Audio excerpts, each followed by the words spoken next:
Well, thanks for joining us on the polls here on the Joy News channel. We have a bit of a breaking story for you as Chief Justice Gertrude Torkornoo, Chief Justice Nominee, I beg your pardon, Gertrude Torkornoo, has been approved by Parliament. We can take you to the House now to get the latest of what's happening there. We'll get you some details a bit more here on the polls. And also, we know that the National Democratic Congress and the New Patriotic Party is turning up the volume in the Asin North constituency with a by-election coming up in 3 weeks. We're live on the grounds, plus details of all the issues grabbing the headlines. One of them, the demand by a youth group for the Electoral Commission to reopen the voters' register to allow many people who have turned 18 since the last registration in 2019.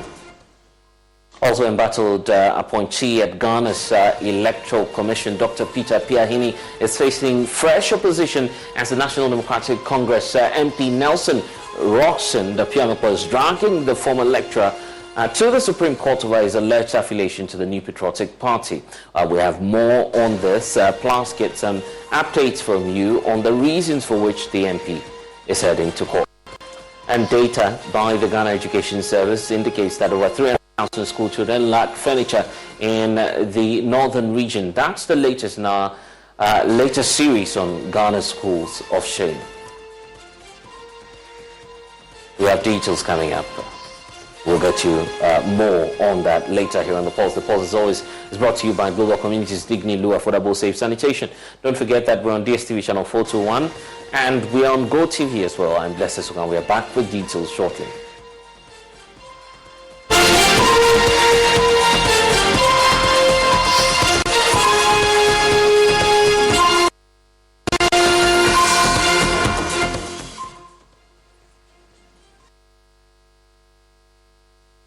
Let's take you now to Parliament. Of course, my colleague Koko Asante is joining us now with updates on what's happening on the House, the floor, as we understand that the Chief Justice nominee, Gertrude Torkornoo, has been approved. Koko, give us some updates as you have it.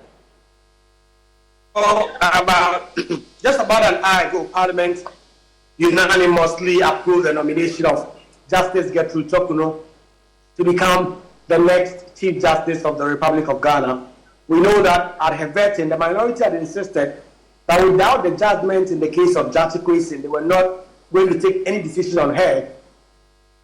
The decision came on Monday, and the next day, on Tuesday, the minority held a news conference announcing that despite their strong disagreement with the judgment, they were not going to withhold their unanimous approval of her nomination because they believe that she was qualified in the person of Justice Gertrude Torkornoo to take over from Justice Enini Eboa as Chief Justice, and also Jones Oti, who has been acting in the past few days. And so the vote came down, but of course, not without some showdown, not without some strenuous debate on both sides. We first heard from the minority chief whip, Gavin Kwame Agboja, who argued that he was expecting that this Chief Justice, if she is sworn in, will be a better judge than will be a better Chief Justice, I beg your pardon, than Justice Kwesi Enini Eboa.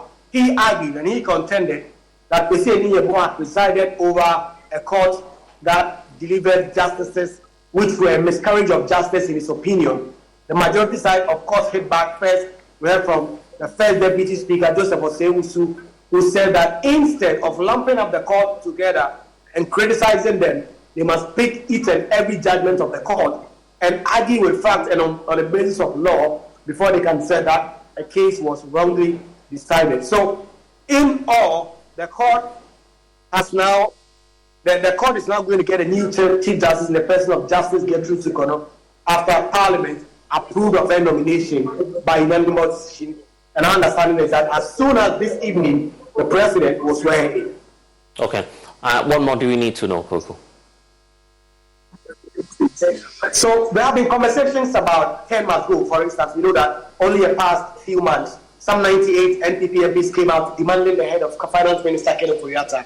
Today we put that question to Majority Leader Osei Mensah-Bonsu. What is the caucus going to do about that? And according to the Majority Leader, the caucus will have to take a decision about it, but he hinted that maybe nothing will come out of that because in his own words, sometimes you have to let sleeping dogs lie. And so if you expect them that Gertrude Araba will be dismissed because the president had promised the NPP MPs that after the IMF deal is secured, he will take some action, then some answers have not been given by the majority leader. There have also been issues around the EC's proposed CI.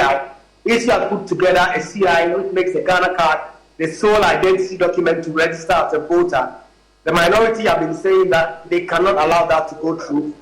Just around the ending of March, they managed to get the consent of their majority colleagues and put together a report recommending to the EC to add more identity documents to it. We've heard from the EC saying that, well, they are an independent body, they will not be dictated to by Parliament or any other body. But today, both majority and minority leaders say that, well, true, we cannot dictate to the EC. But if the EC brings the CI and it's still the same way, then we are going to take some action on it by voting again, for instance. And then finally, there have been calls due to the current economic challenges for Parliament or other state agencies to downsize. Parliament is not doing this. Parliament has now actually split one directorate into three. There used to be one is called the Directorate of Public Affairs. It used to be headed by Kate Addo. It has now been divided into three with directors in each particular office with deputy directors. So there's now what used to be the Directorate of Public Affairs. It's now Directorate of Broadcasting, Directorate of Public Media Relations, and Directorate of Public Engagement. And we know that the former police spokesperson, DSP Etia Tenge, is now the Director of Public Engagement here in Parliament. So these are some of the concerns and issues that have come up today in Parliament. Grateful, Kwasante, giving us the latest from the House. And today, Joy News is receiving details of why a Member of Parliament is asking the Supreme Court to revoke the appointment of the newly appointed Member of the Electoral Commission, Dr. Peter Apiahene, outgoing Member of Parliament, who's also serving on the ticket of the National Democratic Congress. Roxanne Nelson Apiamapo is asking the former lecturer and accusing him of having some affiliations with the governing party, which is the New Patriotic Party, contrary to law. And according to Ghana's constitution, of course, the dictate is that to be a member of the EC, you do not have to have any sort of affiliation to any political party openly or identify with a registered political party in Ghana. Legal Affairs correspondent Joseph Akable is joining us with more. But first, though, this concern was raised by the MDC a couple of months ago. President Nana Akufo-Addo swore in the 3 new commissioners of the Electoral Commission on March 20, 2023. Dr. Peter Apiahene's appointment continues to receive strong opposition. The latest is the National Democratic Congress, NDC, in the Bono region, where they said at a press conference that Dr. Apiahene has been a patron of TESCON at UNE, an IT director, and a communicator for the governing NPP in the region, and hence cannot be trusted to be an independent-minded person. Charles Akowa is the regional communications officer. He's a political activist. We've been with him in Sunyane. He has been on radio programs with my reps on radio stations and other places. So it will be very difficult for us to accept him as an EC official, which he has demonstrated that he's biased towards the NPP, who has been a patron for more than 4 years, a communicator with the regional communication team. We have his videos. I don't think any fair-minded person will select such a referee. Mr. Akowa further alleged that Dr. Apiahene represented the NPP at the EC in the Bono region during the 2020 elections, and they are unable to accept such a person at the EC. He was at the EC 2020 representing the NPP as their IT person. Such a person who has been with my regional secretary arguing on figures and data, and you go and meet the same person representing the EC as an EC official. Do you think any political party beside the NPP can trust such a person to do the right thing? It will be very difficult to accept the man. We think even if they allow him to take care of just documentation, we suspect the guy can with a document. The NDC is appealing to the Council of State and other stakeholders to appeal to the President to revoke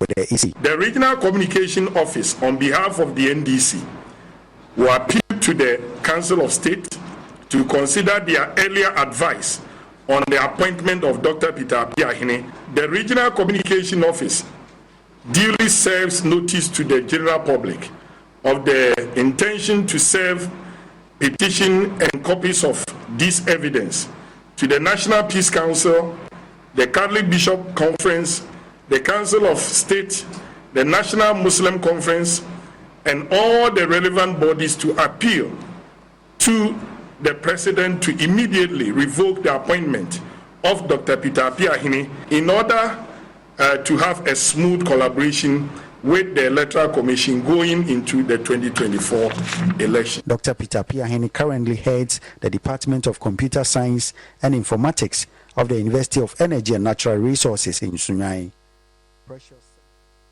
Okay, let's bring in our legal affairs correspondent, Joseph Akable, who's joining us via Zoom. Also joining us in this whole conversation will be a lawyer to help us unpack the legalities and the challenge ahead for the NDC MP. But, Joe, let's start off with the details of why Nelson Dapiama is heading to the Supreme Court over this. What's his grounding, first of all?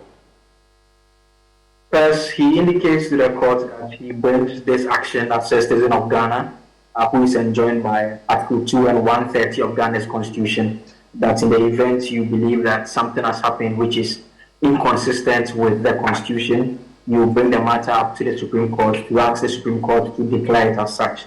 So that is the context in terms of the basis, the legal basis which he approaches the court to trigger his jurisdiction. On that, they give some factual basis for this particular narrative. And so they say that, yes, he's an individual who was appointed and has been sworn in as a member of the Electoral Commission.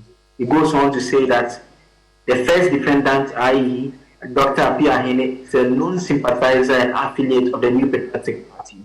He has on various occasions been heard defending and touting the achievements of the New Patriotic Party on several television and radio stations. He goes on to say that on one such occasion, admitted to being an NPP communicator on the Anopa Nimdie Edraswo show, which airs on the Nimdie FM in Sunyani. On another occasion, he was also heard on BATV bragging about his new appointment as the NPP IT director for the Bono region in respect of the 2020 election. And so the legislator, what's announced in that report, attaches evidence, videos, recordings and radio recordings, audio recordings of these interviews and statements that he says captures Dr. Piahini making these comments. Them available to the court to say that, as far as they are concerned, the Supreme Court should interpret the Constitution and the relevant provisions which they cite here to make the point that he is not qualified to be a member of the Electoral Commission by virtue of the fact that it's an important organ of the state, one that supervises election, and it requires that the individuals who fill that particular position are seen to be persons who can be fair and are not partisan, and that Dr. Piahini is not a fair person, is partisan because of his affiliation with the New Patriotic Party. In terms of the reliefs being sought, what effect will that give, given that the court grants the demands of the MP? The key relief has to do with their request for the Supreme Court to revoke the appointment of Dr. Piahini by the President of the Republic of Ghana as a member of the Electoral Commission.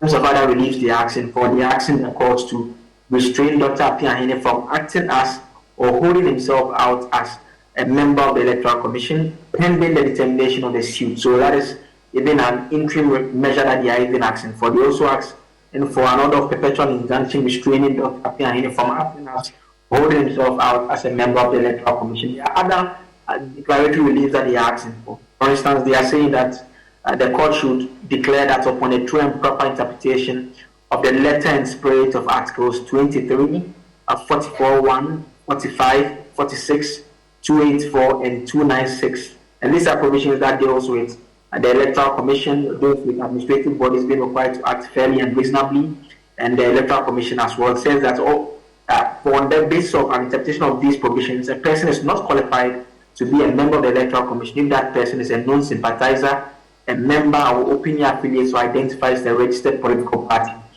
Another declaration is that a person who is a known sympathizer who openly affiliates to a party will be biased or prejudiced in his constitutional duties as a member of the Electoral Commission. So that is by way of the declaratory reliefs that we are in the procedure. Okay, grateful, Joseph Akable, our legal affairs correspondent, giving us the latest on this. I want to bring in now lead fellow at the Center for Social Justice, lawyer Niyama Adi. Thank you for your time here on the Pulse. So you've seen the reliefs being sought by this NDC MP, obviously giving further boost in the view of party members, the need for President Akufo-Addo to revoke the appointment of Dr. Peter Appiah-Hene. But within the statutes, what's the provision in terms of what the requirement is for an individual who's been appointed to the Electoral Commission? Okay, good. So, good afternoon, and thank you for the opportunity to contribute. I think that the intention of Honorable Defamato is well grounded in law, because who goes to court? Any aggrieved person can go to court, and therefore, if he finds that there are things that are being done which is contrary to things that would ensure the continuous peace of the country, and for that reason he decides to go to court, I think that is the right and proper place to go.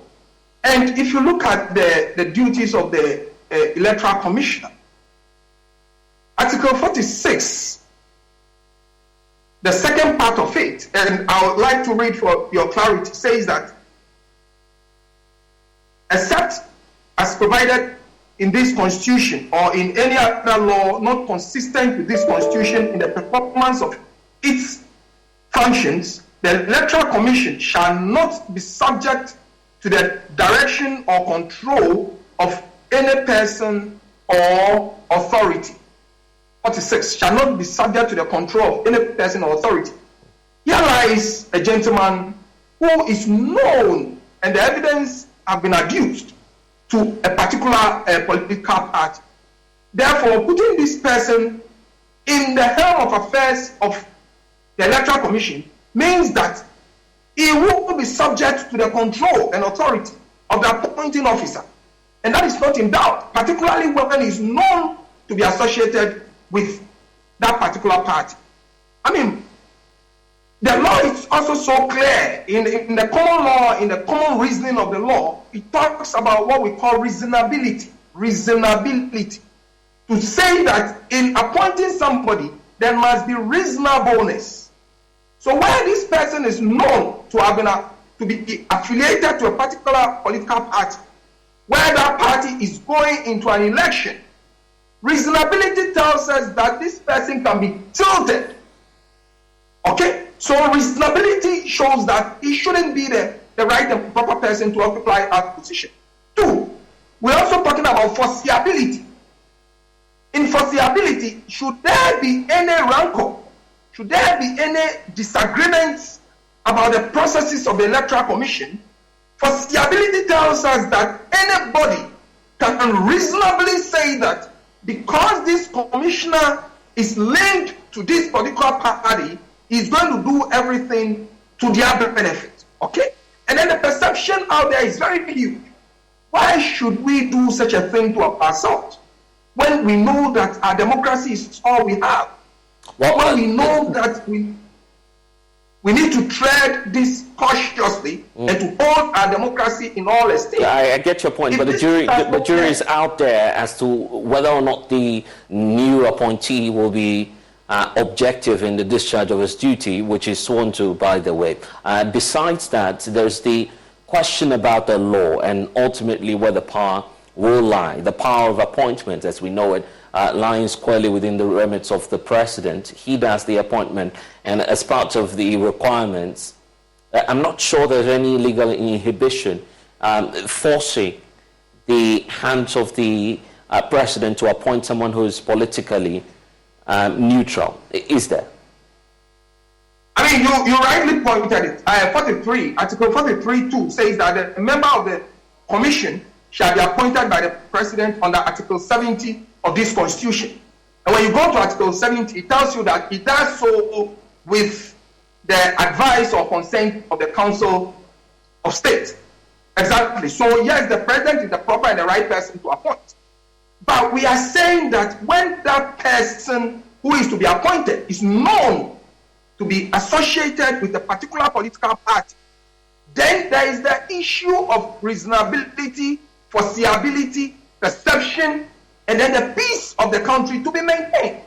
That is why it does not serve the interest of anybody to put that person in that place when it has openly shown his association or affiliation to a particular political party. Don't forget that you cannot be a referee and a player in your own match. This person has shown he has worked for the party. So there is the perception that he is being placed in that position to further enhance the work that he has done for the party. Even before the outcome of this ruling. Right. Even before, I get that point clearly, but even before the Supreme Court makes a determination on this case, what's your expectation from the appointee himself? Dr. Peter Piahini has not broken his silence on these matters. A lot of people waiting on him. You feel he should speak, or perhaps? Definitely he's the beneficiary of it. So he's the beneficiary of it. And if you look at the test for the position that he's going to occupy, ranking to the position of the appeals court judge, definitely tells you that, you say, oh, I've thought for my party, it's reward time. Why should I shy away from the reward that is coming to me? So I would not expect him to say no. And he has not proven to hold that high moral standard that we've known of very few people around the world to say that I see a conflict of interest and that before this becomes a national issue, let me honorably resign. I don't see that.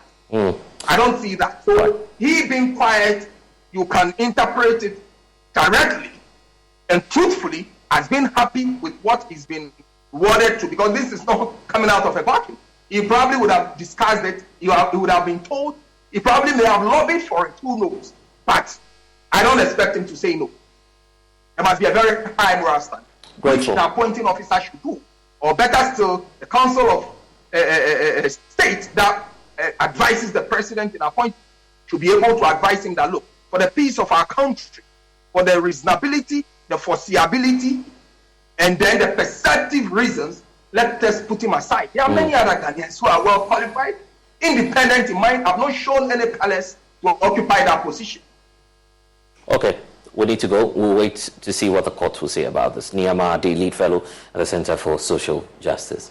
It's exactly 3 weeks to the Asin North by-election, and the battle line has been drawn as the New Patriotic Party and the National Democratic Congress lace their boots for a showdown. Today, delegates of the New Patriotic Party are deciding which candidate is best fit to lead the party. Frederick Amoache and Charles Opoku are the contenders. We'll take you to the constituency shortly for some updates, but first, let's zoom into why the Asin North is of interest to the governing New Patriotic Party and the biggest opposition political party. So 3 individuals to just take a look at right now within the Asin enclave. First of all, you have James Achikwesin, who polled one of the highest in terms of ranking votes within the central regional constituency of Asin North. Then you have, of course, Kennedy Japan coming through with some 57.3%. He's actually leading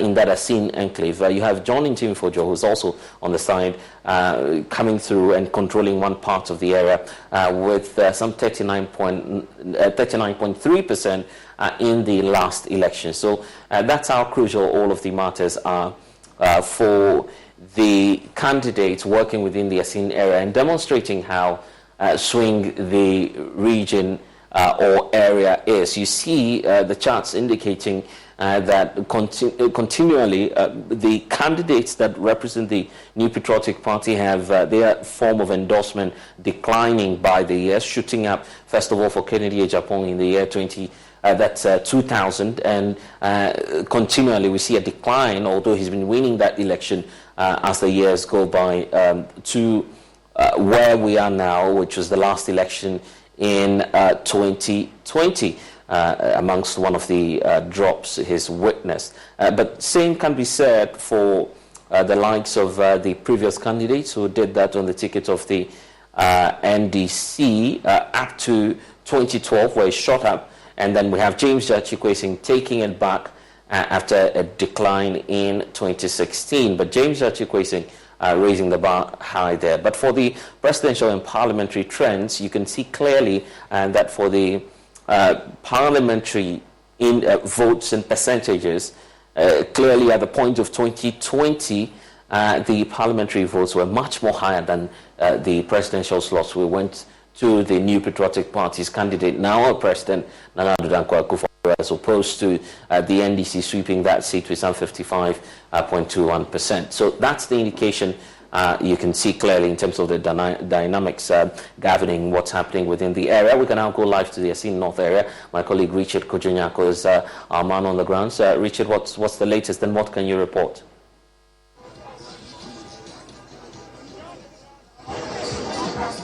Well, so, Blessed, the primaries has ended.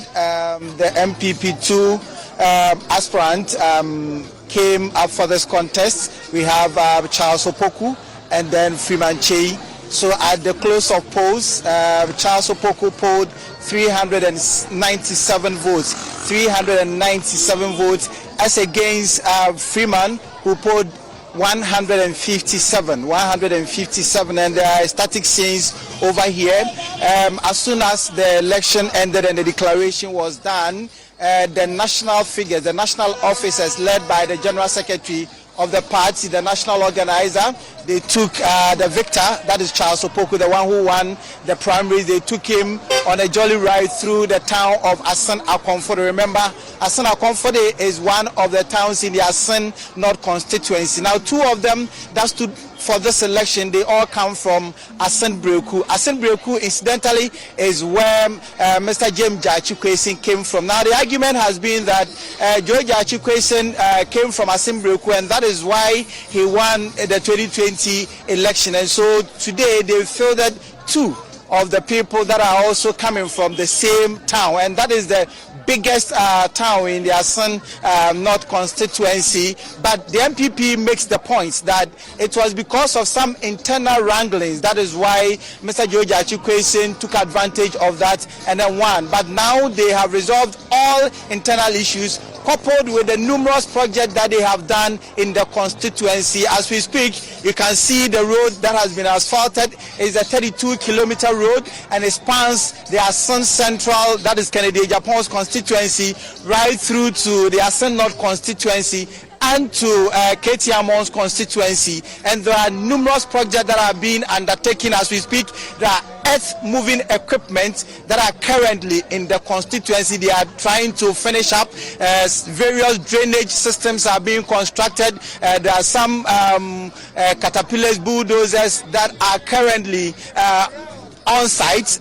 Some of the residents allude to the fact that, well, they need development, but the spirit of events are currently the energy in the construction has come at a very quick pace, even though they need them. They feel that some of these things are being done for the elections, but the MPP says that no, the people need the development, and so once the development has started, even though they may have stalled at a certain point, they will continue with that project, and they are stopping at nothing, and the campaign towards the by-election begins from now. So currently they have left Asan Akomfode and they are going to the town where Charles Opoku comes from, and they are beginning the campaign right away. Blessed.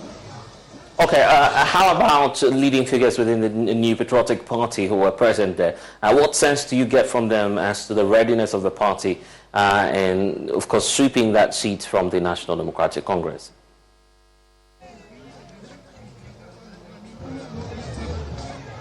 Well, so they have been responding to issues that have been raised by the NDC that the candidate does not qualify. They raised issue that the candidate did not even have a vote, but they said that, well, it is because the NDC fears the candidate they are bringing, that is Charles Opoku, and that is why they are raising all manner of issues. But per the constitution, Charles Opoku qualified by all stretch of the law, and so they do not understand why they are doing that. In terms of vote buying, the national organizer also replied that, well, they have begun all these projects. They began the project even before the 2020 elections. The project may have started at a point, but they are back in the constituency and they are doing what they can to complete that project. In fact, they indicate that the projects that are in this very constituency, there are over 100, and the president will be in town before the by-election to come and commission one of the projects. That is a 32-kilometer road stretch between Asin-Fosu and the Asin-Praso enclave. And so they say that everything has been resolved. They have resolved all their internal mechanisms,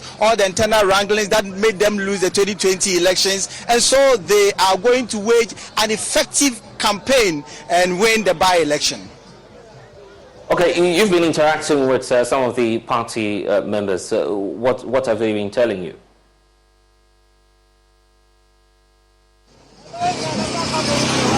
Well, so they are very, very happy. They are ecstatic. Their joy knows no bound. They feel that this is someone who comes from within them, has stayed with them, owns an NGO, and the NGO has been going about some development, has given them some development in the constitution. Let me speak with this man. Hello, good afternoon. Good afternoon. Why are you excited? Why are you here? Because of by-election, baso asin ofri. And into I'm a police station chairman. And you buy a betro abano. See, I have banary, Yahudi, obedient. Our by-election, I didn't be back. Senebaya, Yabedi has seat, and until I was here. More confidence and which way we need. Oh, so far, so sharp. Andra, Yashahon Kekani and Ne, the SU1 dia. In fact, city the ferry. Near you know, you bought my palm party. Amount for Kase, and Puntujuma Okosuinia because of by-election in Tina Okoso, then I'll come. Oh, so far, so Omokana Sadia, Anna Rubabia, Ushuma, and Puntumano, fine, Omba baby dear. Name Monos will be, and Tiade say, Ebia, and the menu may never be a baby in Puntuma, and no one Chimka say.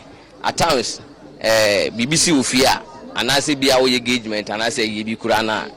You see, fee, a person a bear, and now who be bombing we say, if you na ye baby engagement to man, I say, ye bay you, a beer, a chese, BBS, Intina Omoba. And you say, sissy fee, na say, a bassy de trebi beer. If you say, no shadanya dear, who and I say, hardring, and tea. I know the Mono project no more and near by elections no more yes our project. Some of the projects you grow more AJ or motor and contractors and graphic side. Oh, some kind of sa. I know the only demand they do baby a moye no more break akra. And now we share and many so and I said balance so but now some to us no more see if in the fear I'm a man for befi among who say if you so and munyamu fee. So what this man essentially is saying is that, well, when you even have a funeral, engagement, a wedding ceremony, I mean, some preparation has to go on. Same with the by-election. So once there is an event that is coming, they need to increase the pace of development. So if it were to be wedding or something, they would paint the building, they would do other things. So he does not see that it is a move that is intended to buy their vote or sway them to vote for the MPP candidate. Thank you very much. What's your name? My name is Isaac. So why are you here? Were you a delegate? Yes, please. Okay, who did you vote for? For that one. But we are done with the election. Did you vote for Charles? Yeah. Why did you vote for Charles? Oh, I love him. And he has put some things in measure that you want to help us in people. And that's why I love him. He said that Charles comes from this constituency. He's done a lot. What are some of the things that Charles has done that will make you vote for him? Oh, a lot. A lot, like I want you to name just two of them. Oh, well, almost some year ago, I think he selected some people and he have been helping them to get their handwork so that they can also cater for themselves. So a lot. He's trying his possible best to help us in people. Yeah. Are you personally happy that a project will begin and then they stop for about 2, 3, 4 years, and then because there is a by-election, they quickly come and then they start asphalting the road, constructing the drainage and all of that. Personally, take yourself not as a party person. All right. I think the government have already put these things into measures, and not because of the by-election. I think the project is under contract, so they have been doing their job already. Yeah. But there are indications in the constituency that right after the 2020 elections, the contractors left sites. But now they have come to sites and they are using day and night to undertake these activities. Are you not sure that it is because of party politicking and all of that, or they mean business, or they mean well for you guys? Oh, it has. I think they plan to do it, and very unfortunate it came across to this election, so we will take it like that. What do you do? What job do you do? I'm a painter. You are a painter, yes. And you are satisfied with everything that is going on, and you feel that Charles Poku should be the MP for this area? Yes, please. Okay. Yeah. All right, thank you. So he says he is a painter, and he's been working in this constituency, and he doesn't feel that it is a measure intended to buy the votes, their votes. Hello, everyone. Bacha from Mafia. Na dentina wo ye delegate ala. Me pacha dabi. Na ewie nka se nka koye adwuma bi ni ade dentina wo hase a me so wadi asa ho nyina akra fo. Me pacha me party ni hu dontia. Tina ma isia me wa hanu mo no. Na party ni wa ye den anka sa ma wo. Oh, onya hwe ma me de ba me ni akọ free education. Tina ma me so me de akire bi no. Okay. Na wankasa constituency se wo hu se niema omo ye road ni niema road ni bi o mo sha se ko mo ja akra egu ho sesia no ehu sa amma ne mu so pa onje ndi se abato ye betu ntina omo asan abaye omo de ahoden abehye ni ya o me pa cho da bi adwuma ne ye ne dada ntia omo ye ndada sese se ye road na se so e kwan na e fa so no wan ntwe ni ye no omo anya amaya e ka metinye anya kwanhia amaya hwere ye nkwan ntina ma omo guso omo ndi dada de nti omo anya kwan na ma oji se by election ba na omo de ahoden anya nka behye ni o me pa cho nyesa no na nguso omo ye no ba e be fan se no so ka hu bi be fan sa nti wo obeto amajo kwesi na na so obeto ama Charles me pa cho me dem ye MPP ni ba nti meto ma MPP. Okay, thank you. So I was asking her why she even came here, and he said that this is his party, her party, and she will vote for the party any day. She's an MPP sympathizer. The party has not really done anything for her specifically, but her brother has enjoyed a free SHS, and in terms of development, they need development, and that is why the various constructions are currently ongoing. Now, Okay, so let's speak with this final person. Alex, then course say say Charles Poku wini. Yan hwe constituency mu, enema mu hia na enema e course ni ade en. Hu ni say. Oh, what we need there my pa because it means Oban obabu ma sin of input to ye ne kan kwa ye pen ye sebeka. Na George Achikwesi ya mo friend Boga. Na yesi Boga de ni trimu ye pa Boga oye bi ma mo ni ade en. Den na wa switch ko Poku say say also beto am Poku. Yeah, the Ninafa because Agaleni no ya TB because so far as I'm here people need ya dia me dokwesi no me support no because kwa fa so the buy no amwaga na kwa no fa so buy send ne ka ya ekwa no koye mienu no won no yi what do you call it the country Canada ni also I Ghana ni and it's not sa ohanu na buy because send pop wajin hu di buy ya nka sa ohanu na no sabrika asen of nka yakoya nim because akwa fa so de buy no ma yemputu na yehwe no ahwe betire tesi enya over chance no obebo ma se yemputu na yehwe no e be saba nti wankasa otuwe aban buy den pa na wa ya ma wankasa obegina so ade ato aban na ma aban mama de mama enum nyina wie free SS ama se anu obi na adwuma se ne fata de o chere so eba no so ba ai mi ankasa so no mitu se enu ebre akoso a mani je ho enti MPP de oya abaya oba ebiasi na basisa ama ya so no nya fa hudi. Well, so what this man is also saying is that, well, the MPP hasn't really done anything for him, but for the fact that two of his siblings have benefited from the free senior high school, and there are numerous projects that are also being done in the constituency. That is the basis for him to vote for Charles Opoku and by extension the MPP. Let me also remind you that the MPP now has a parliamentary candidate elect. Mr. Charles Opoku polled 397 votes as against Freeman, who polled 136. Charles Opoku 397 as against 136 by Freeman. Currently, as we speak, the party bigwigs, all the supporters, they've marched to the big town of Assin-Breku, where there is going to be a mammoth rally to announce officially to the people of Assin-Breku that they have indeed gotten a candidate, and a candidate in the person of Charles Opoku. And so tonight, the party indicates that the actual campaign, the effective campaign that they say they are going to watch, is starting tonight, and they are not going to leave any stone unturned until this seat is won by the New Patriotic Party. My colleague Richard Kujinyako joining us there from the Assin North constituency. We'll keep our eyes on that. This is your election headquarters. We also focus on the NDC because it has indicated that its candidate for the elections will be James Jachi Kwesi in spite of his challenges.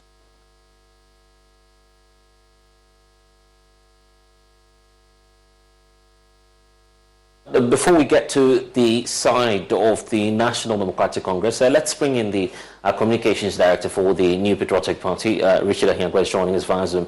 Thank you, sir, for your time. So, quite a smooth process, no major challenges, but will this inure to your ultimate electoral victory, in your view?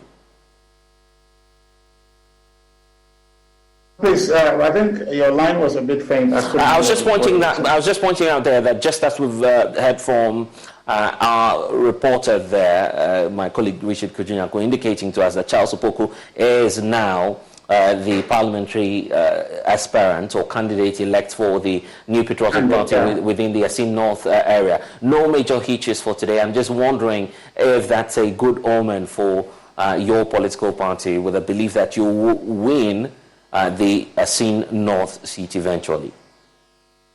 Absolutely. Thank you very kindly. I think that the outcome of the elections today is a sign of good things to come. We've always indicated, following from the success in Kumau, to repeat the same thing there. Our party people deserves a very good commendation for the way they conducted themselves from start till finish. I want to also take the occasion to commend the General Secretary, the National Chairman of our party, for supervising a process such as this. So I think like you asked, is evidence of good things to come. And I think that on account of that, this 27th election will be a victory for the New Patriotic Party. The decision by the NDC to retain their embattled candidate, the belief is that he may be winning some sympathy votes based on some of the challenges he's faced over the period. You don't feel that will play against you as a political party? Not at all, not at all. You know, the former, whereas Mr. James Kwesi is not an innocent party in this matter. The NDC would like us to believe otherwise, but he knew full well that he was not in a position to contest when he filed in 2020 to become the parliamentary candidate for the constituency on the NDC's ticket. He knew he didn't have to do that. He knew he had to have his certificate in hand. So he's not an innocent party. You only qualify for anybody's sympathy if you are innocent, but he's not innocent. And so on the basis of that, he deserves no sympathy vote, and I don't think he's going to get any. What Assin North needs now is one who is honest, one who will be focused on the job for them, for the period that his misrepresentation has cost the people. Because, you know, much of advocacy work requires some legwork.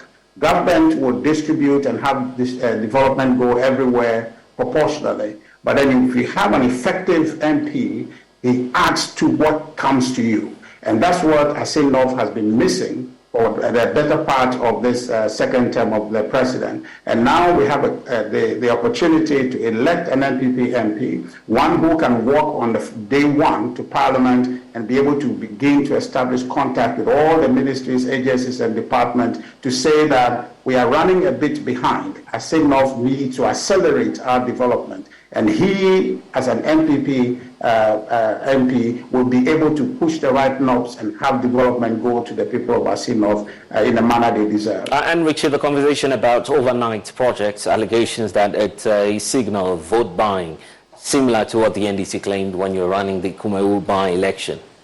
You're not perturbed as a political party?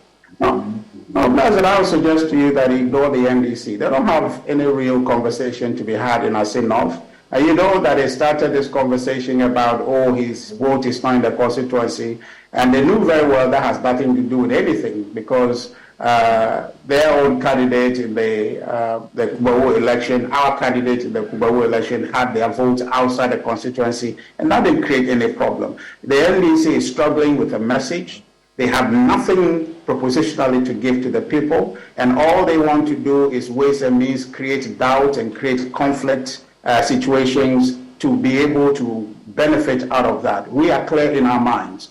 Our focus is that how do we get development to every part of this country? The MPs play a critical role, and now we've succeeded in putting a parliamentary candidate out there to be marketed. What we are going to do effective today is to try and rally the constituency to buy into the vision of the government to say that we want development to come everywhere. We want every MP to engage to ensure that what their people deserve, they get. And so Charles Opoku, who is now the parliamentary candidate, will win the seat. And if he does, he will then contribute to ensuring that the lots of the people of Assinov are enhanced. And I think that on the 27th, New Patriotic Party will win. The NDC will come with all sorts of schemes, but that's not where we are focused. Those schemes, the days for those are past. Now everybody is focused. People want advancement for their communities. They want development. I tell you this.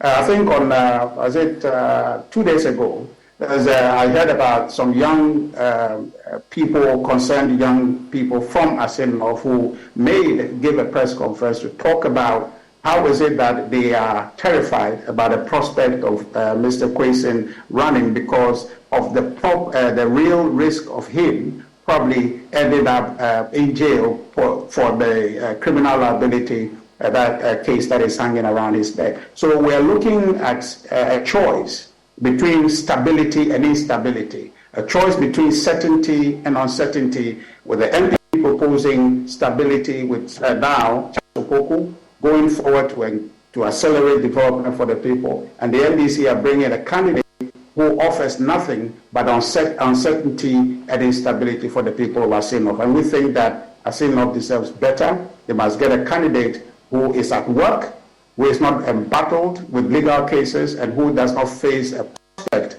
of being jailed because of his perjury. Well, the people who matter, the electorates, constituents will be deciding your fate as a political party. But your counterpart, Sammy Gyamfi, has been in a war pants with the Electoral Commission, even over the nomination process. The document talks about sets of people nominating the candidates being same as the candidates who comes from the same constituency. At least that's the interpretation from the side of the opposition political party. You've been watching this whole conversation surrounding the nomination process itself and what the dictates of the Electoral Commission is suggesting. You feel that the EC should explain its side better? No. I mean, Sami is not being serious. The whole NDC enterprise in Assinov is not being serious. I just told you earlier that they are set up to create distractions. They are set up to just muddy the water. They are not there to campaign honestly to do anything. Yeah, but he's provided grounding for that, and you've read that. There's no grounds for it. Yeah, but you've read what's on the nomination form, as is pointed out. Yes. Yeah. Listen, I don't have to read the form. Right. Okay, I don't have to read the form. You should ask Sammy if he knows that their parliamentary candidate, the one they fielded, with an equal chance of winning the 23rd May election, Kwesi Amankwa, where his vote is when he contested. Did he know about this when they fielded that guy? When they fielded him to contest, did he know that the guy didn't have his vote in there? Yeah, but that's the work of the Electoral Commission, isn't it? To check and to be sure that what you're stating on paper reflects the reality. What vetting guy? Sorry? I'm saying that, yes, I'm just saying that's the work of the Electoral Commission. That's what I'm saying, but you as a party, but he is not the question, right? He's now raising the question, and his party has submitted an individual whose vote is not in the constituency. So what everything he's raising now, they've been in violation of it if that is the case he wants to make. So that just tells you that they're being hypocritical. They're not being serious. And when I say they're not being serious, I'm not saying that in a bad sense. I'm just saying that they're joking with the whole serious matter that exists, right? The Asinov conversation, I tell you without any shadow of doubt, the NDC doesn't have a message to go to town with, because if you're a political party, you cannot vet your candidate such that an individual who is in clear breach of the Constitution, you pass that individual to go contest, and now the issue is hanging around your neck, right? And so the least you can do is to eat humble pie. You don't come around trying to throw doubts in the air about anybody. When your own candidate, everything they were saying about Charles Opoku, their candidate was before Charles Opoku, and who said that is a problem? The Constitution is supreme. And I tell you, look, if the Constitution gives the EC power in Article 55, having given them that power in 45 to supervise, Article 45 to supervise public elections, and they are actualizing that in 51 by making constitutional rules to govern elections, the rules that the Electoral Commission make cannot supersede the law that gave it power to make those rules. So if Sami is a lawyer, and I know he knows these things, right? He knows, but they're just trying to create petty doubt and make it appear as if something is amiss. Nothing is amiss. The EC has power to make rules to govern the elections. The EC rules cannot supersede the Constitution. It's a basic fundamental rule of law that the Constitution is supreme. Any other law in conflict with it would not stand. So the Constitution would stand. So all that argument was about nothing. And really for the NDC to throw doubt because they don't have anything to say. We are going to engage them. And I said, just like we did in Kumawu, our proposition is to canvass people. We're not going there for any mess. We're going to canvass people to vote party because we believe development must happen, and Asinov deserves development. And some experts and political watchers, they're taking on the even the Electoral Commission itself for laying or sowing the seed for discord and tension in the kind of response that we've seen from an independent elections management body, accusing the National Democratic Congress of lacking evidence in the 2020 presidential petition case. This is a separate contest. Why should the EC stoke more tensions by referring to what happened in the past, particularly in a different set of elections? Well, I may have to talk to the EC about that, but if this happenings now is anything to go by, you can conclude that the NDC is up to no good. And if anybody talks to them in those terms, it is as a result of their conduct. But what I were inviting them to do in Asinov is that, look, I have a belief that it's a 50-50 situation. But right now, I am scared to the marrow that in the unlikely event NDC wins that seat, they're not going to do anything for the people. But I've been there. I've been to Asinov. Okay. And you want to tell me, see, that deserves representation. Look, and let me just tell you one thing. The NDC is in town canvassing that, oh, South needs representation, South needs representation.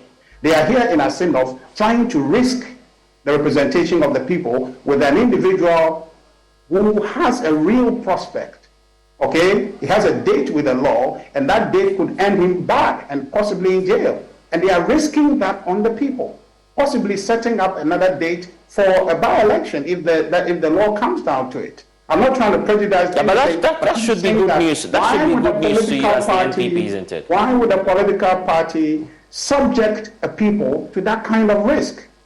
I'm saying, Richard, that should be the headache of the NDC, and perhaps good news for you if it happens. Well, unfortunately, I'm a Ghanaian.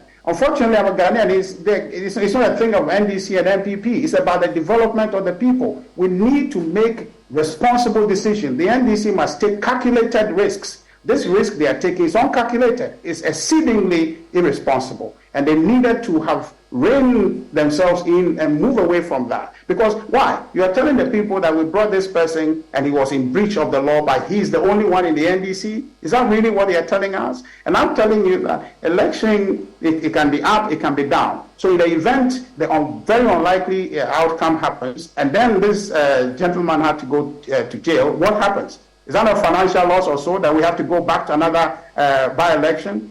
So that's why, for us, it's our concern, to answer your question, as a New Patriotic Party, we are giving it everything to ensure the NDC will not win that seat. On the 27th of June, we are going to leave no stone unturned and ensure that on the day the NDP wins. That is good for Asin North, and that is good for Ghana. Okay, grateful. Thank you for spending some time with us. Richard Ahiangba, Director of Communications for the New Patriotic Party. Well, Youth Group, Youth Bridge Foundation, says there's a real risk of scores of young persons being disenfranchised if the Electoral Commission does not reopen the register for young persons who have now attained 18 to obtain voters register before the by-election. Let's bring in the Programs Officer for the Foundation, Najwa Ahinkwan, who's joining us via Zoom. Thank you. We know that clearly, looking at the timelines and the days leading to the elections, it's simply next to impossible to run a limited registration exercise. You agree?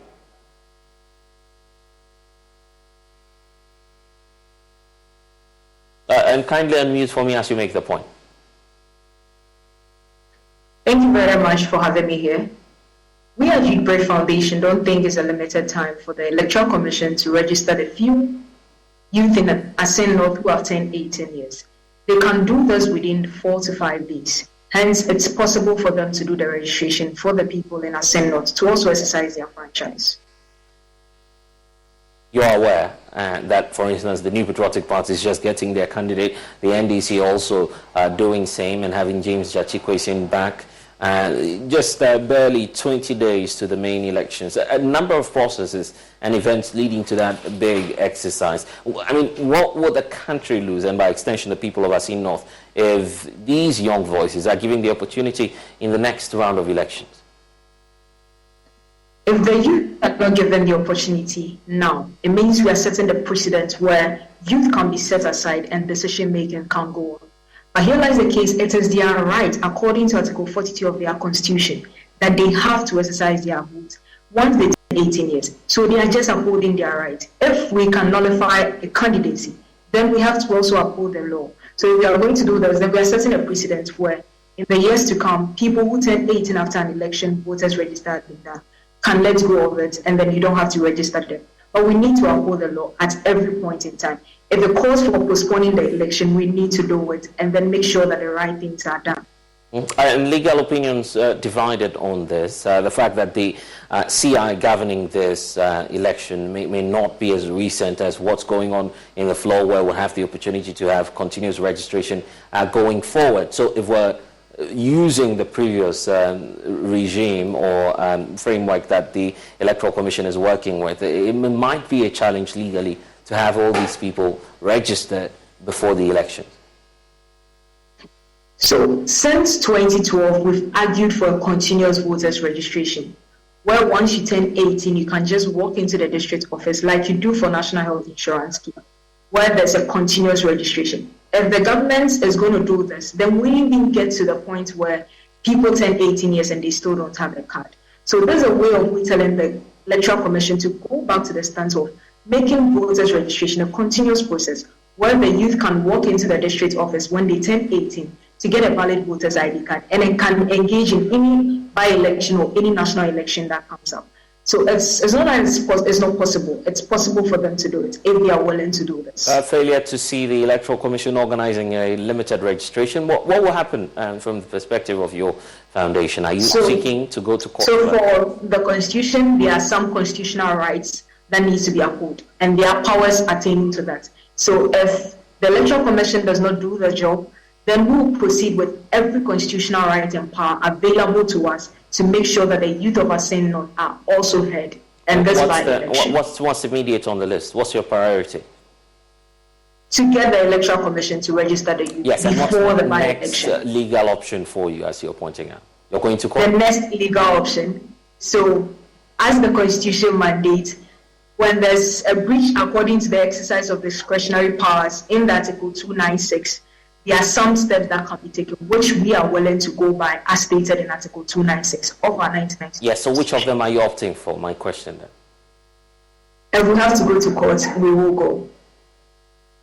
Okay, grateful. Anajwa Ayinkwa, there joining us from the Youth Breach Foundation. You're watching The Pulse. We'll be back.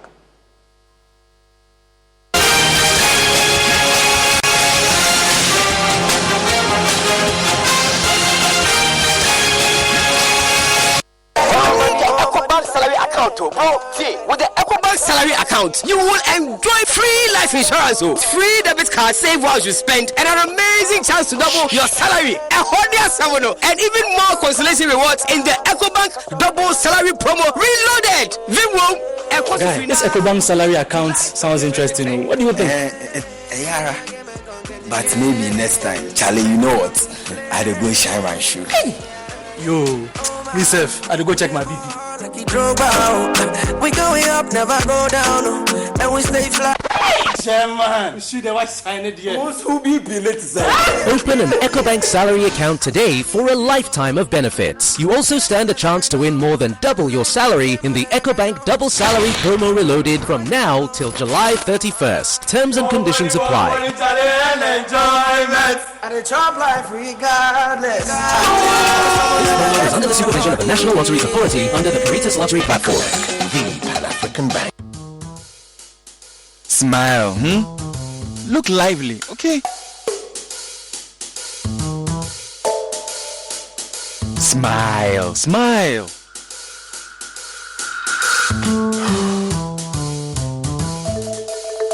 Is the money too small? A bad stomach ruins your day. Don't let it. Take Gastron, your most effective antacid, for the relief of symptoms of peptic ulcer, heartburn, gas pain, flatulence, and indigestion. Hey guys, what are you waiting for? Let's go. Can you bring down the smiles more? Gastron, effective relief from stomach discomfort. Manufactured and distributed by NSMS Limited. This assessment has been vetted and approved by the FDA. The atmosphere is charged for rivalry and fun. Yes, it's the 12th edition of the Hit FM Retro Jersey powered by Bet365.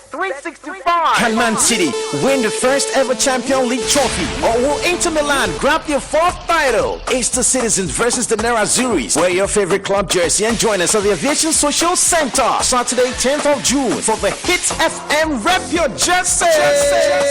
Powered by Bet365. 10 a.m. till you drop. There'll be lots of fun, excitement, entertainment, and amazing prizes to be won. Activities include a Jama Wash and Field contest, sports quiz, five-a-side soccer, and many more. You don't want to miss this entertainment and fun-packed day as we climax and watch the finale of the UEFA Champions League in grand style on a giant screen. Follow us on our social media platforms with the hashtag HitRepYourJersey23. The Hit FM Rep Your Jersey is powered by Bet365, supported by Joy Sport and Joy Prime, and sponsored by Shelltox Lozenges, Think Natural, Think Shelltox, Leopard Balm, Fast Action Pain Balm, Nasco, Bring Home Happiness, Heineken, Share the Passion, Jamal Soap, your partner for clean clothes, National Petroleum Authority, Access Bank, more than banking. Day by Day Man from Dream Cosmetics, Dream It, Live It. Dashboard International Services, beyond expectations. Aqueduct Natural Mineral Water, Wupenum Anubio, Citizen Sports Mall, Franco Trading Enterprise, Phone Papa Parfait, DSTV, feel every moment. Go TV, love it. It's a Hits of Fame Rep Your Jersey.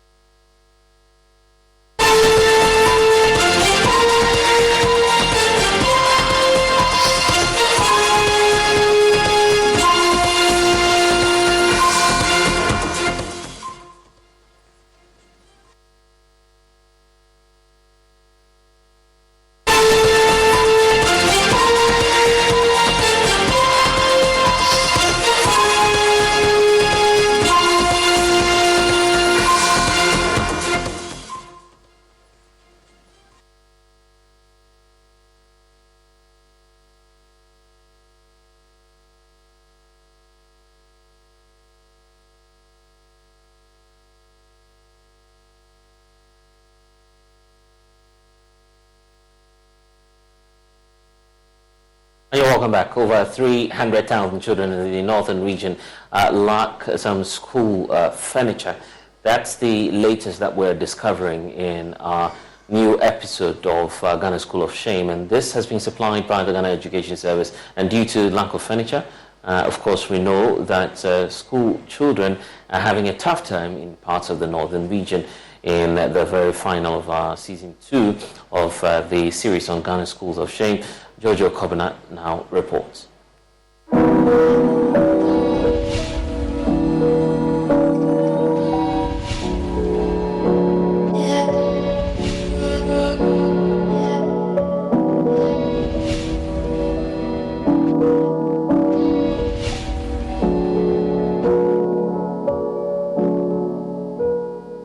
Dry season. Dry season. Dry season. Dry season. Rainy season. Rainy season. Rainy season. The Christian Heritage School in the Tatale district of the northern region has inadequate furniture, so the children sit on stones and blocks to study. Some of the children simply lie down if they start to feel uncomfortable. They become playful, dirty, and sometimes occasionally nod off on the bare floor. Research from the Ghana Education Service in the northern region shows only 33.6% of children at the kindergarten level have school furniture. The data also shows that 56% of primary school children do not have furniture. It is almost the norm to be without school furniture. For kindergarten enrollment currently stands at 881, and of that number we have 52,643, and that gives us a 33.6%. So in total, about 104,238 children are currently either perching with somebody or sitting on the ground. The total furniture deficit in the northern region alone stands at 321,116. Olivia Chemame is in her early teens. She is unwilling to sit on the bare floor at this point in her adolescence. She wants the government to stock her school with enough furniture. After sitting on stones and blocks for long hours, you start to develop sores on your buttocks because the surface is quite rough. You feel very uncomfortable and unable to pay attention and learn. We park about 3 to 4 blocks before we sit. If you get up abruptly, the blocks may fall on your toes and you would even get hurt. We are pleading with government to come to our aid.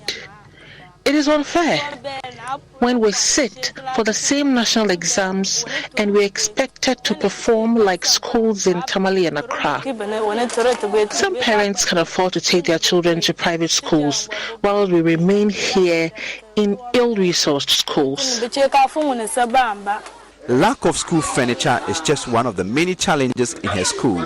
Studies are conducted under simple sheds which are thatch-roofed without walls. Teachers say the children are subjected to the whims of the weather. Then during Harmattan time, you'll be there, then the wind will blow dust onto ourselves. The whole class will now be very, very dusty. Children and then the teachers, they will all be struggling with their eyes. So writing or looking on the board becomes a challenge. And during rainy season too, it becomes very, very worse. Anytime it rains in the morning, that means teaching and learning cannot take place. It rained the day after Joy News finished filming and departed Tatale. The personnel there filmed and sent videos to show what they had been complaining about. But that is not all. Sometimes reptiles invade classrooms, disrupting class sessions. Now, inconsistent implementation of the school feeding program coupled with delays or non-payment of school feeding caterers are contributing to a sharp decline in enrollments at the basic level of education across the country. Enrollments at the primary level declined from an average of 91% in 2016 to 80% in 2020, while the junior high school enrollment also fell from 50% to 45% within the same period. These were contained in a 2022 Ghana Social Development Outlook report launched at the University of Ghana. Carlos Kaloni of Joy News has more.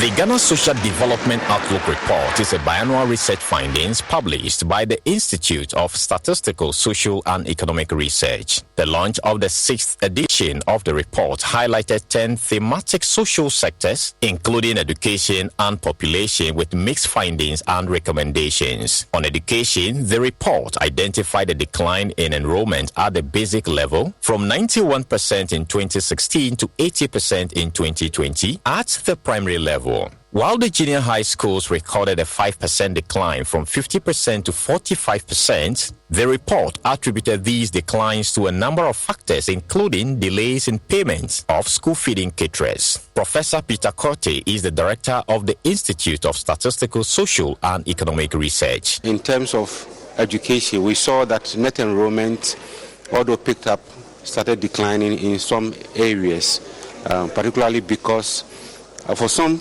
particular areas, it is the school feeding, capitation grant, and some of the support that comes from government that enhances the net enrollment, and therefore, where there are challenges, the numbers will go down. Even though the country's annual population growth per the report stays at 2.1%, reaching 61.6 million by 2051, the total fertility rate of the country declined from 6.4 in 1988 to estimated 3.7 per woman in 2021. Explaining the causes of this trend and its long-term impact on the country's workforce to Joy News, a research fellow at ISA, Dr. Michael Kudum, called for improved economic conditions. If we should experience sustained decline in total fertility rate, then we should expect labor force, the size of our labor force, to be reducing.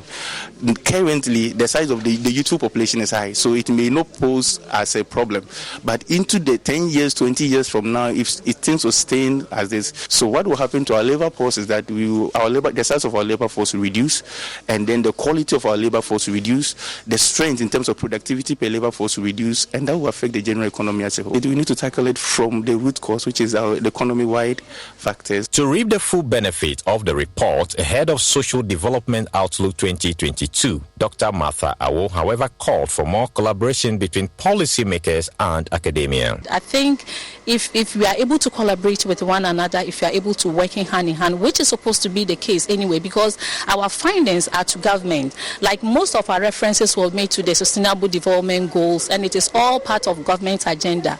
So we hope that government will take it over, but then it just boils down on strengthening that collaboration between academia and government. In a speech read for her by Professor Daniel Frempong Fori, the Vice Chancellor of the University of Ghana, Professor Nana Abba Appiah-Amfo, described the launch of the 2022 ISA report as timely. At a time of heightened global socio-economic challenges, research-led decision-making and policy-making offers one of the surest lifelines to achieving sustainable development that can have a meaningful and lasting impact on people.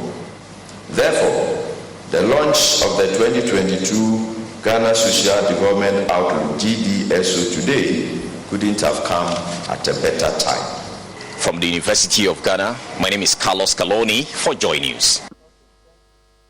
And as we mark the World Food Safety Day today, a senior nutrition officer at the Techiman Holy Family Hospital, Senor Emmanuel, is urging consumers to be wary of reading labels on processed foods to ensure that they stay away from the intake of expired food products. The nutritionist, who has been speaking with my colleague Anna Savit, says the public must be mindful of what they consume, as this could lead to fatal health issues like food poisoning in the worst case scenario, and we could also be experiencing some issues of death. There's more in this report. On average, over 1.6 million people get sick due to unsafe food every day, and more than 340 children under the age of 5 die due to preventable foodborne diseases every day, according to statistics available to the World Health Organization. Locally, Ghana has suffered from widespread and serious repercussions of improper food practices, with the country recording an estimated 420,000 cases of foodborne diseases each year. These ailments have the potential to cause fatal health issues like starvation, dehydration, and even death. But how concerned are the people on the streets when it comes to food safety? And what are some of the factors they consider before buying food from vendors on the streets? Going out to buy food, I used to check a lot of things. First place is the environment where the person is selling the food. And secondly, I look at the person who is selling the food, the appearance, how she has been dressed, and so on. And then I used to look at what the person is using to take the food into the polythene or into the bowl that I'm going to eat from. So these are some of the things I used to check. But the environment is very much important for me whenever I'm going to buy food. Most of the times we check, first I found my favorite food, check the environment. Check the environment when it's clean. But the problem is maybe the place where they cook the food is not the place where they sell the food. So where they sell, they will decorate it fine, but maybe the kitchen or the place where they cook it won't be that tidy or neat. So that's where the problem is. So I look at the environment, the person selling it, whether the person is well kept, an environment, the booths, or how the person serves the food. They are all things I consider before I buy food from outside. Even before we continue, we need to know what food safety is all about and what constitutes safe food. Senor Emmanuel is a senior nutrition officer here at the Holy Family Hospital. Food safety literally talks about the wholesomeness of what we consume. So it means whatever we take in, it should be wholesome and not injurious to our health, because we eat for a reason, just to nourish the body. But what needs to nourish the body shouldn't be injurious or pose threat to our health. That's virtually what food safety is about. It is, however, important to note that there are some 3 hazardous components that could lead to the contamination of food from production line through to the consumption point.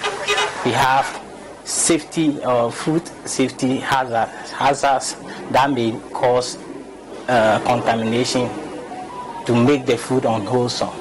So these are the biological agents, hazards, chemical hazards, and physical hazards. When we talk about the biological hazards, these are microorganisms you cannot see with our naked eyes, but when they comes into contact with our food and we eat, it becomes injurious or it becomes unwholesome. And the chemical talks about chemical agents that may contaminate, that serves as food contaminants. And the physical ones are the things that are not supposed to be part of the food we eat. Physical objects. These can be nails, glasses, hair, and other things. Food safety also goes beyond the mere preparation from the kitchen and then through the consumption stage. Sometimes what we buy from the markets, especially processed foods, there is the need for us to check the labeling as well as the expiry date and then the ingredient and then all content of what is in there. But how many people are concerned about checking the expiry date or the labeling of these foods we consume each and every day? Let's find out from the people we meet here on the streets. What do you check? The expiring dates. Yeah, expiring dates. That's what I check. The expiring dates. Beyond the expiry dates, there are other labeling, etc. Do you care about them? For what? I want milk. Milk is there. Expiring date, yes, is within the usable date. So that's what I check. I don't milk. I buy it. That's it. When is a canned food? I used to check the expiring date.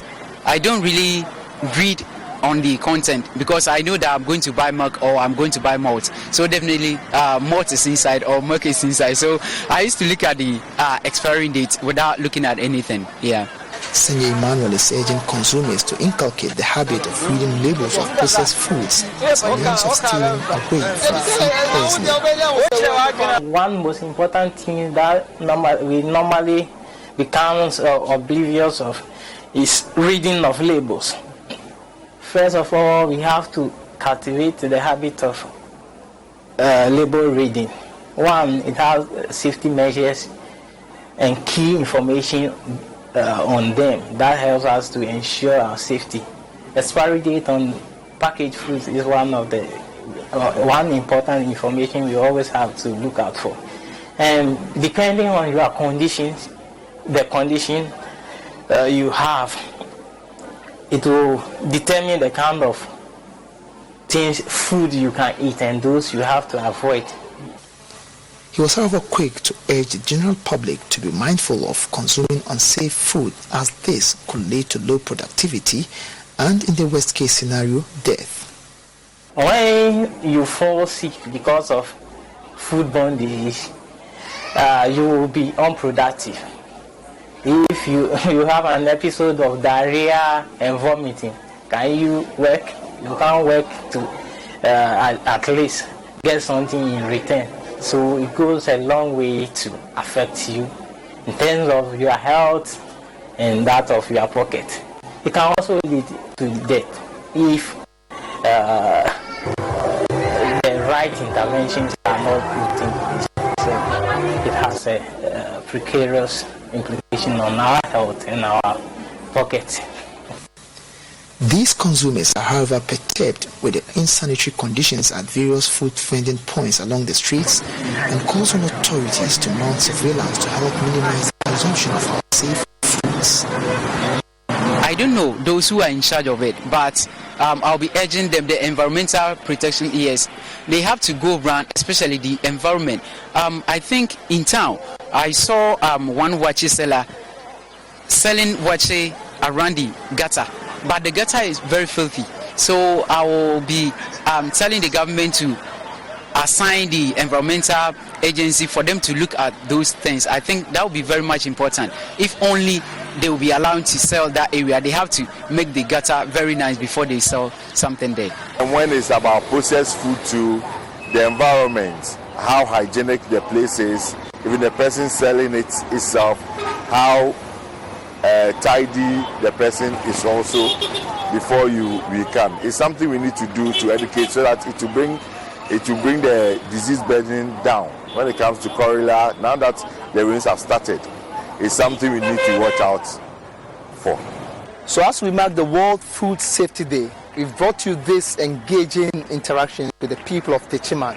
By now you should know that it is critical that we take into consideration what we eat or what we buy from the streets, especially canned or processed foods, needs to be checked. The labeling needs to be properly checked before we go about purchasing or consuming them at the end. From the streets of Techiman here in the Bono East region, my name is Anna Savit, reporting for Joy News. And back here, residents of such Jamasi in Chevi in the eastern region are recording strange diseases they suspect are being caused by illegal mining activities in the Tiwa forest. The residents are angry about the destruction of their water bodies by illegal miners. Chief of the area, Berima Opoku Butu Dankwa the first, wants his colleague chiefs to help government and Galamsey to end Galamsey now. Aisha Ibrahim visited the Jamasi community and filed this report.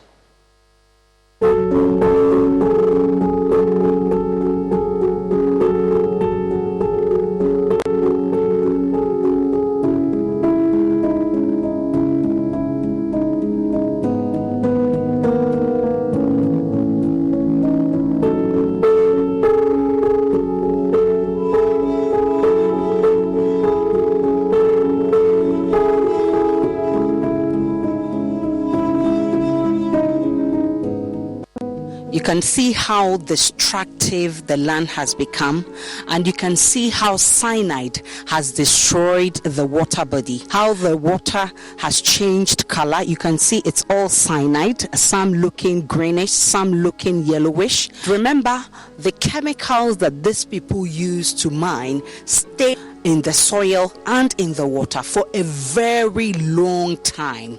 The people in the community say they are beginning to record strange diseases and they do not know where it is coming from.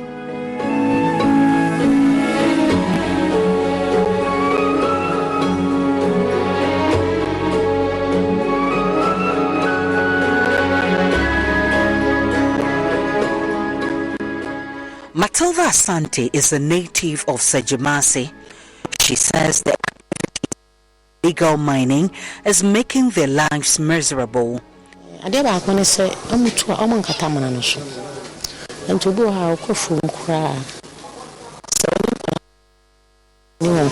Because almost make to pit at any time. I feel so for my nation. Water first, and so they are no not a pure because you know if you for a cinema, a cook for my near son. The summer I want to show a woman soon, soon I put. And I'm free. You cook my first into many help, but I'm not into my baha. Ama, oda, if you talk a cry, and then some Mariano, a mano, keke.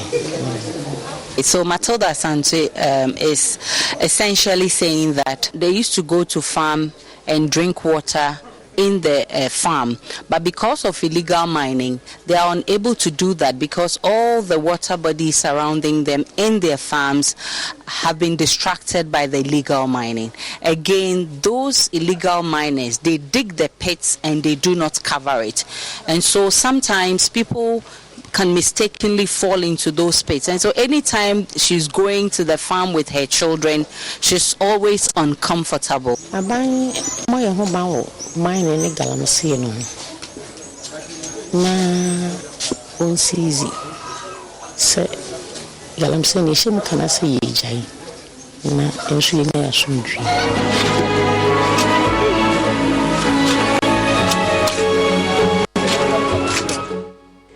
Emmanuel Achianotebi, also resident of Sejimathe, laments that all efforts to get government's attention to the problem has yielded no result.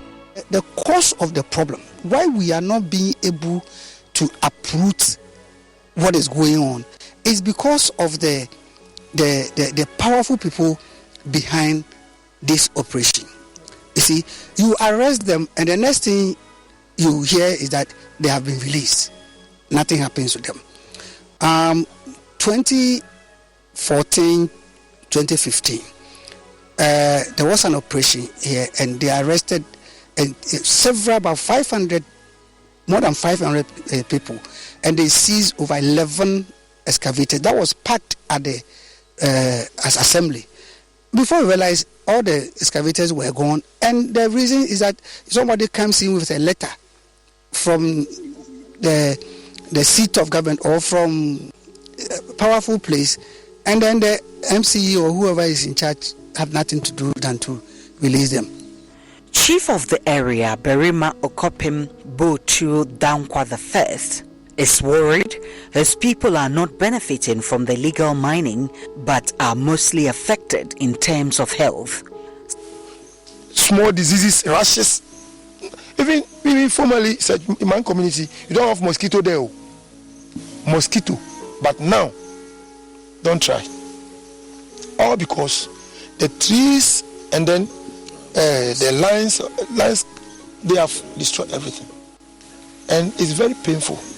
It's very painful. And they don't know that the ancestors, it's true, it's a land God created. But I'm telling you, there's a spirit on it. Recently, a lot of people have died. Nicodemously, then they pick the person and bury him up. Of course, they're angry. CEO of the Center for Social Impact Studies, Richard Elmer, says the country's biggest casualty ever has been that of our forest reserves. For him, sustainable mining and preventing the use of cyanide are key to dealing with the problems that confront us. Aishi Bryan, Joy News, Etiwa Forest.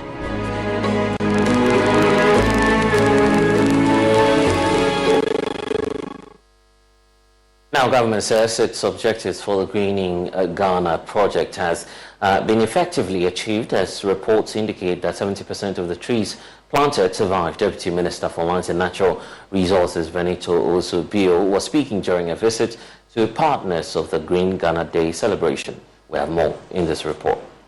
The Green Ghana Day was introduced in 2021 by President Nana Akufo-Addo as part of an aggressive national afforestation program to restore the lost forest cover of Ghana and to contribute to the global effort to mitigate climate change. In anticipation of this year's Green Ghana Day, Deputy Minister for Lands and Natural Resources, Benito Owusu-Bio, is on a visit to partners of the Green Ghana Initiative to express gratitude for their continued support. In 2021, we started with an initial target of 5 million, and at the close of the day, we were able to distribute and plant 7 million. Yes. And then the following year, we set another target of 20 million, and we did around 24 million. Yes. As we speak now, on the average, if you take the 2 years together, the success rate or the survival rate of these seedlings is pegged at around 70%. This has been through our own observation, monitoring exercises that we've done, and then finally, one that has been done by national security on their own. They even didn't inform us that they were doing this, but they did it behind us, and then they brought us their report, which showed clearly that yes, these are the challenges, and this is where it's been successful. The group CEO for Gwel PLC, Kwame Osei-Prempeh, one of the partners, was full of praise for the initiative as he believes it will help deal with some of the country's environmental issues. This dream is a really good one timelessly, and every Ghanaian ought to support it, especially corporate bodies. And we know that use of fossil fuels damage the environment. So the more trees we have, the better it is for us, because some of the carbon can be absorbed and you can have some free air to breathe. So we at God shared your dream. That's what propelled us to bring that donation.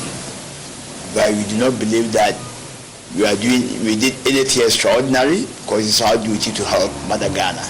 Managing Director for Japan Motors, Abdul Somod Al-Hassan Musa, said the initiative will play a significant role in reducing the impact of global warming. So, and then we also hope that with this kind gesture we have done, the next time we are meeting, you give us a brief of the number of plants that we have planted and which have survived, so that we think that actually our contribution will go a long way to improve the green ideas that we all have. So this is a small thing that I want to say. Thank you so much. Thank you very much. The team also visited the Chamber of Mines, where the CEO assured continued support for the initiative. The same way you mentioned that this is coming from the Honourable Minister for Lands and Natural Resources, I want to be transparent here to say that we discussed the matter of Green Ghana at the highest level of the Ghana Chamber of Mines. And a decision was taken that we should continue to budget for Green Ghana going forward. So that commitment is always there. It's always going to be there. It's going to be a part of us. This year's Green Ghana Day is scheduled for 7th of June with the goal of distributing a total of 10 million trees. Esther Nkrumah's report read to you. And we are already in the second half of 2023, and tomorrow Finance Minister Ken Ofori-Atta will be addressing the nation on the state of the Ghanaian economy.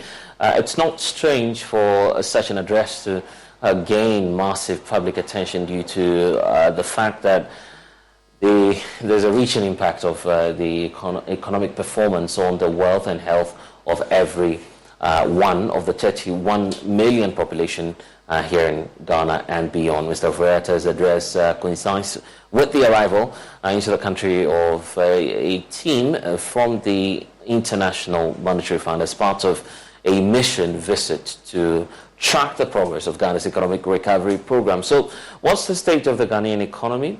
We find answers to that even before the finance minister speaks. Isaac Ofia, J, data analyst with the Joy Research Desk, is joining us with more. Isaac, let's start off with the performance pre and post the IMF bailout. We're not doing quite well, and then the bailout is now in. Are we able to track how we've been performing so far? Well, it's fair to say that we are not even 1 month into IMF ECF program. And you said it right, that the IMF team will be in Ghana. It's Macy's Friends and Family. Get an extra 30% off great gifts for him just in time for Father's Day when you use your coupon or Macy's card. And take 15% off skincare, fragrance, and more. Or shop specials he'll love while supplies last. Give love, give style, now at Macy's. Savings off regular sale and clearance prices, exclusions apply. At Progressive, we know how much you love your recreational vehicles, so we decided to record this commercial in an RV. With a family on vacation. Mom, who are these people? Oh, that's Flo and Jamie. They're recording a commercial, sweetie. Don't they do that in the studio? Normally. No. But we wanted to feature a family who bundled their home and RV and saved with Progressive. Yeah, it looks like you're all out of chips. Okay, I think we'll just drop you off at the next gas station. Bundle your home and other vehicles with Progressive. Progressive Casualty Insurance Company, affiliates, and other insurers. Discount not available in all states or situations. Probably this week, and to form part of the first assessment that the IMF will be reviewing our ECF program. Remember, we've already enjoyed the first $600 million. And after this assessment and looking at the condition and the health of the Ghanaian economy, they'll go ahead to release the next tranche, which is also around the same 600 million. This year we are expecting 1.2 billion from the IMF and then other 520 million from the World Bank. It's simply because, just like you said, the health of the economy is probably an issue that everybody would have to take into consideration, because when it comes, it affects everybody.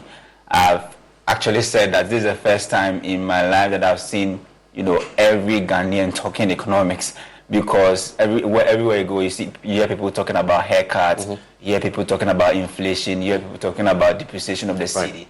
It simply means that when the economy is not in a very good shape and it's affecting every pocket, you hear or you find each and every one in the country, probably 30 million people in Ghana also talking about it. Yeah.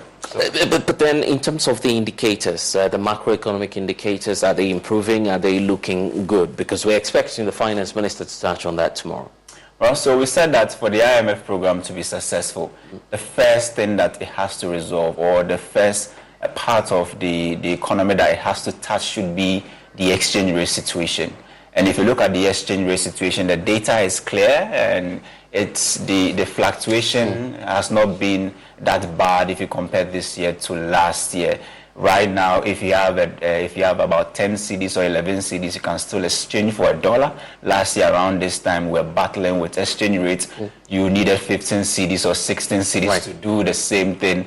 The inflation is coming down after peaking at 54.1 in December. It's currently around 41%. And so generally, you can, see that the economy is trying to gain shape again. So whether or not, of course, we'll bounce back is something we need to wait a bit more for, because it's just early days here. But we know that the question on the minds of the technical people watching Ghana's financial space is, are we going back to the IMF? That's the biggest question right now on the minds of the experts. But you've been doing some work on that.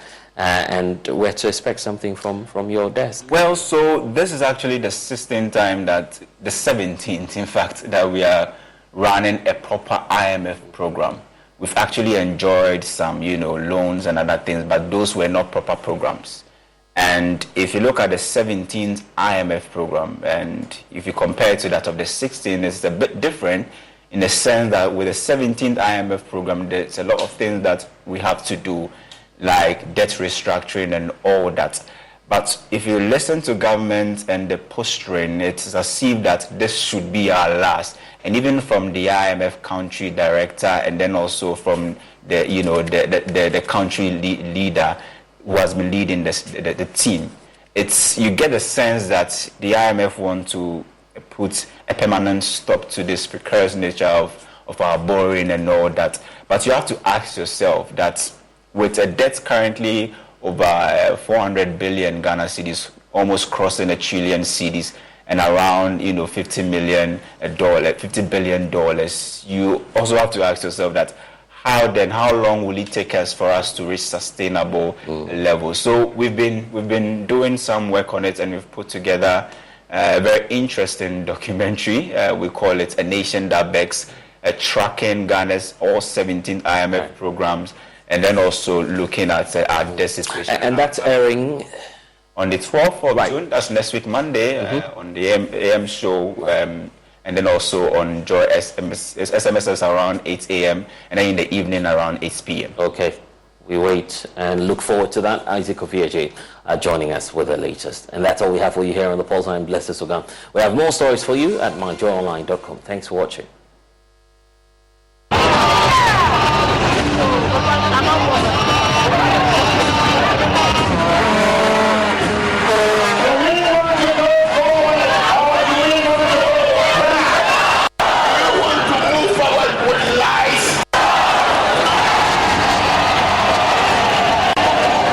This is why we got into the IMF. You were spending too much relative to revenues, which is true.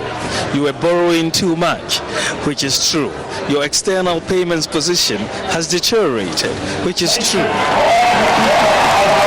I'm also pleased to report that the 3-year IMF-supported extended credit facility program began in 2015 comes to an end this year.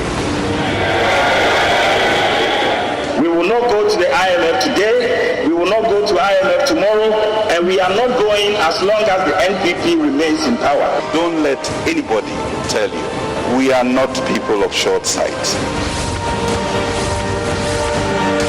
Suddenly, we were facing major challenges on our balance of payments. Our currency went into a steep decline. Interest rates went out of the window. Inflation, all the indices that have been worked on. And that is what basically forced us to go to seek the assistance of the fund.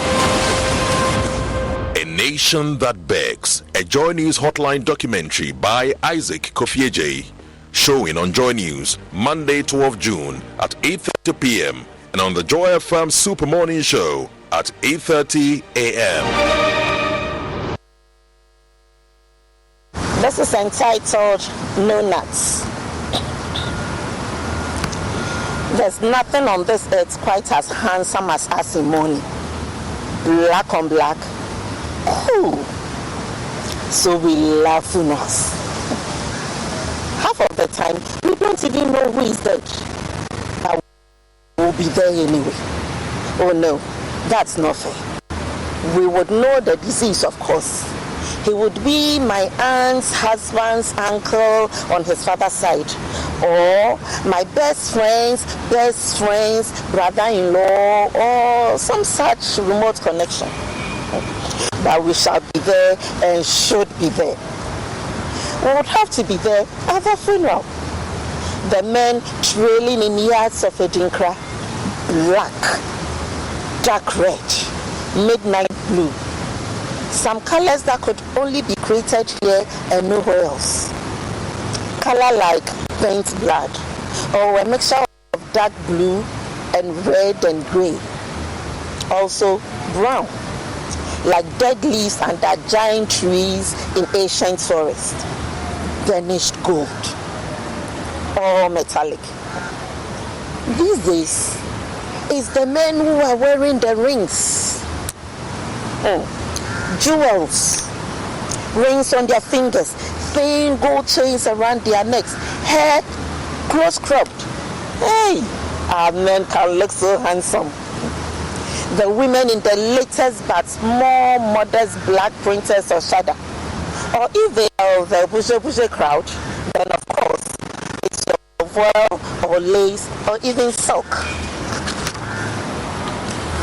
The kaba cut in the most fashionable and most outrageous styles. The duku, sitting with steady ruggishness on the pile of a huge graph there. Oh, you too, did you have to ask if all that was her own hair? From the church, we accompanied the dead to the cemetery, while relishing being alive ourselves and beautiful. We put them in the grave. The priest do some more sermonizing. We throw handfuls of earth on the coffin, which makes a sound like none other actually. Then we go back to the house of mourning, where if they have remembered to provide the ritual pots of water, we proceed first to wash the cemetery off our hands, and then move on to the next major business of the day, which is serious jollification. And even if they have not provided any water, hey, who cares? Who cares about all those old-fashioned customs anyway? We still move on to the real business of the day. We sing, we dance, we drink, we eat, then we go back to our homes to wait for the next funeral.